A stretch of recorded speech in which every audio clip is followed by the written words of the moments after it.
Welcome back to Inside the Story. We're joined by Ramsey Touchberry from the Washington Times. Ramsey, thanks for joining us. Thanks for having me. So Ramsey, you've been writing about how environmentalists are angry at the Biden administration for not moving as quickly as they'd like on climate change. What's happening there?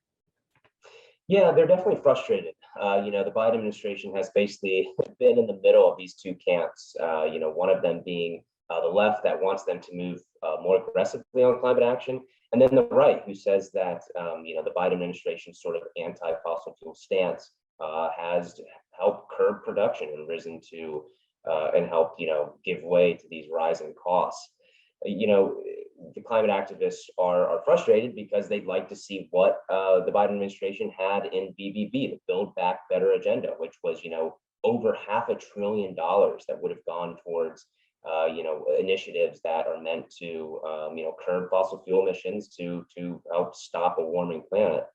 Sure. But obviously there's not much they can do to push Congress towards passing that, given that Republicans and centrist Democrat Joe Manchin just aren't going for it at the moment. Totally. And you hear Republicans talking about how the Biden administration has been pretty anti-American energy, with the Keystone Pipeline and the moratoriums on drilling. But what is it that these progressive, environmentalist activists actually want? Like, what are some of their more tangible goals, like a carbon tax, something like that? They'd really like to see a lot of new spending on clean energy initiatives. They'd also like to stop seeing new drilling on federal lands, which we obviously just saw the Biden administration actually open up a new plan to allow that. They again were attacked from both sides on that, because on the one hand, you're angering the left by opening up more federal lands to new oil and gas leases.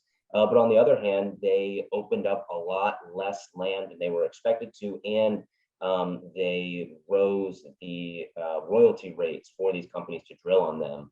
So, what environmentalists want to see is a stop to policies like that entirely, so that we're not funding any of those new fossil fuel projects. They'd like to see a stop to tax subsidies for fossil fuel companies. And they'd like to see a lot of that money instead put towards clean energy initiatives, whether that is, solar panel farms or wind farms, or tax incentives for companies and private individuals to start using that sort of renewable energy. Mm-hmm. I mean, is it even possible to really appease these kind of environmentalist activists, or is this just going to turn out poorly for Democrats in the 2022 midterms? What do you think?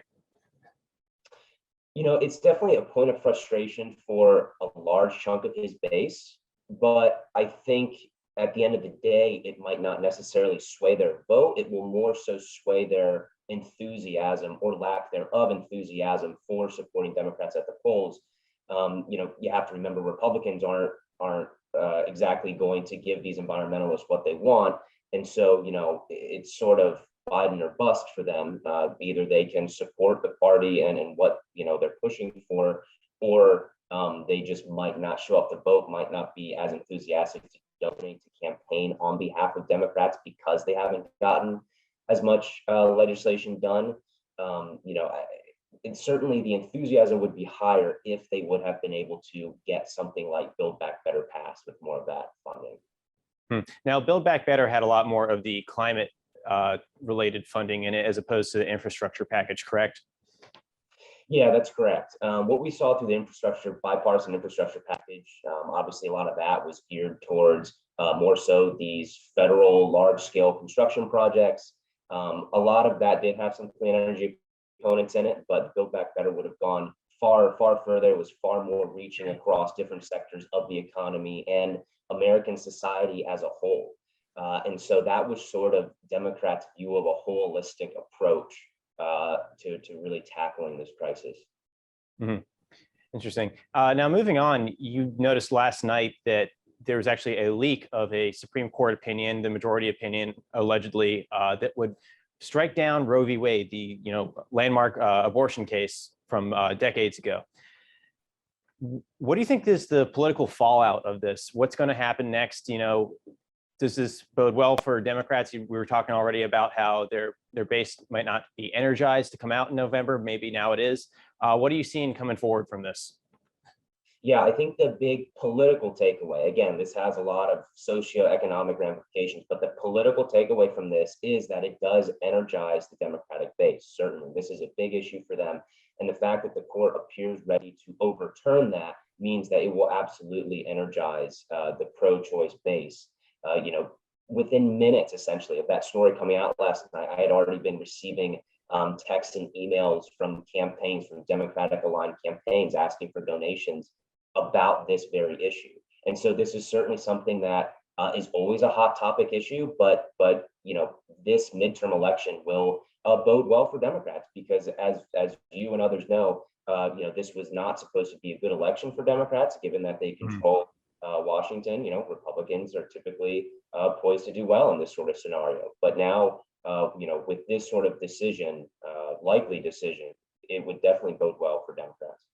So next step on this, would it be Democrats going into Congress and saying, hey, we actually want to put a legalized abortion bill forward? They can try, but they don't have the votes for it. Obviously, in the Senate, you need your 60 votes to get over a filibuster. They just don't have it. They also don't have the votes to nuke the filibuster, which is what a lot of Democrats have been advocating for. People like Joe Manchin and Kirsten Sinema have said they just won't get rid of the filibuster. So at this point, the House can certainly pass something, which they have in the past, but it's not going to go anywhere at the end of the day.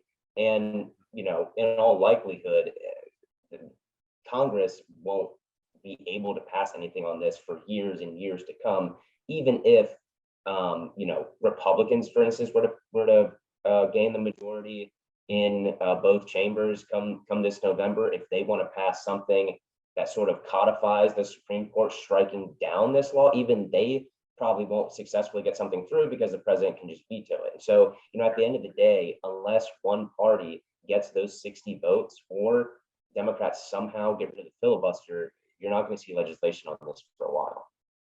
Interesting. Yeah, and last question here. What do you think this means for the integrity of the Supreme Court? The institution itself, the fact that we don't know who leaked it, but that there are leaks of something this big getting out there. It's kind of unprecedented, don't you think?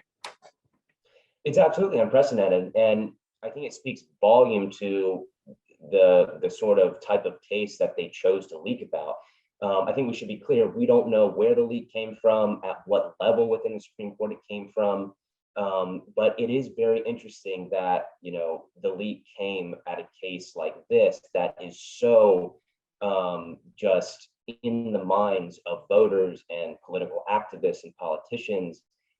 Clearly, whoever leaked this felt strongly enough one way or the other that this is something that the public needed to know before it became official.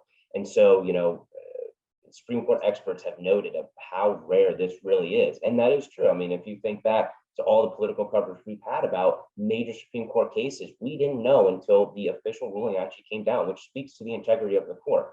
But again, this is unlikely to have come from an actual justice, and more likely that, someone who has seen it as it has been being circulated for, the past few months, they're likely, the culprits of it.